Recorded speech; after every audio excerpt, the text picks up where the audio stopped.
Welcome to a vector analysis of sprint kayaking technique where I bring you along much harder days when I was training in Florida a few months ago.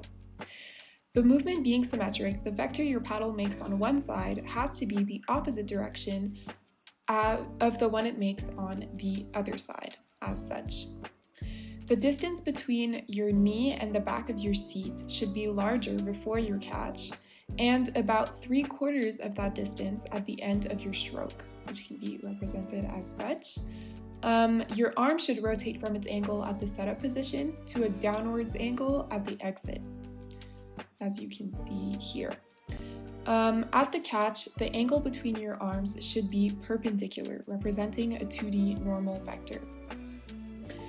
At the catch, your lower arm and your paddle should create a triangle with your body, which can be represented by subtraction of vectors.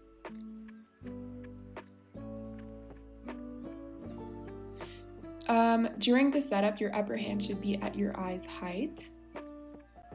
At the catch, your paddle and the distance between your waist and the entry point of your paddle should create a triangle with your body, which can be represented by addition of vectors. When paddling in pairs, it is much easier to ride your partner's wave by paddling parallel to their boat. In order to ride the wave, the front of your kayak should be at the position of this null vector. Your back should be as straight as possible when paddling, which my friend here executes much better than me. So the dot product of the vector of your back and the vector of your boat should therefore be 0.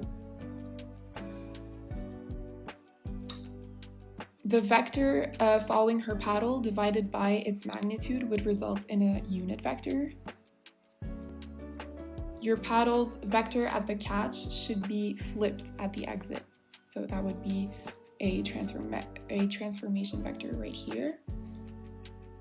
The parallel projection of the distance between your paddle's entry point and your hand on the distance between your paddle's entry point and your waist can be represented as such.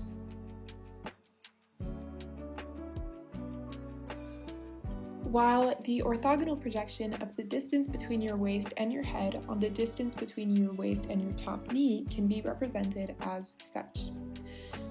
The junction of the positive vector from the line of your back and the negative vector from the distance between your waist and the entry point of your paddle should create a triangle.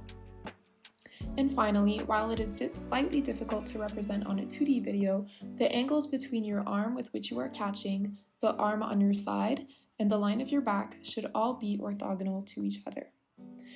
And that's all for my coaching segment of the day. I really hope you enjoyed.